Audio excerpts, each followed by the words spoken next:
Peggy 12.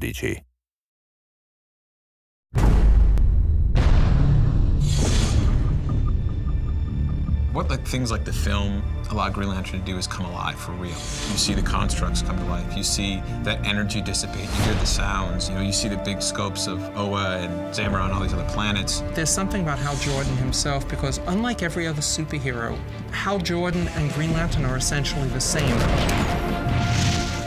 He is a bit of a throwback character. Hal! He comes from that generation of the right stuff. He is a daredevil. He's a guy who leaps first and then thinks on the way down. There's something I really love about his gut instinct. Your name? Hal Jordan. The ring chose you. I think Hal is an incredible superhero and a unique Green Lantern because he brings something to the table that the other Corps can't, and that he's willing to face his fear and admit that it exists and use it in order to become the greatest Green Lantern of them all.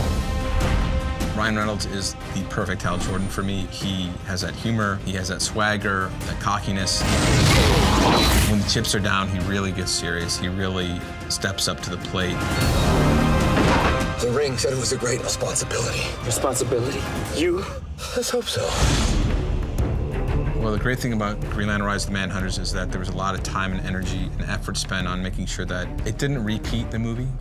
It's like watching the movie, but you get to actually control it. It's kind of cool, I think, for people that are, that love the movie and people that haven't even seen the movie yet. The main storyline for Green Lantern, The Rise of the Manhunters, begins actually many, many years ago because the Guardians had created their first police force, which were the Manhunters. They didn't work out. They sort of went rogue.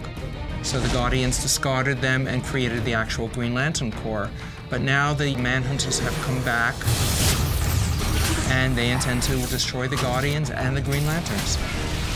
I think it's going to appeal to Green Lantern fans because it's almost like getting a sequel. It's the character that we know from the film, but it's set in a whole new world with whole new threats, and I think that they're going to love that. I think that the Manhunters in the video game are pretty damn interesting. I mean, I almost wish that they were in the movie as well. They're pretty cool. The whole concept of Green Lantern is perfect for a video game because the ring uses energy, the ring needs to be recharged, the ring creates all these different constructs, the ring can let you fly, it can protect you. It's just perfect for a video game. One of the strengths of Hal Jordan and all the Green Lanterns is that they create all these images from their rings. They create these things that are weapons and other forms.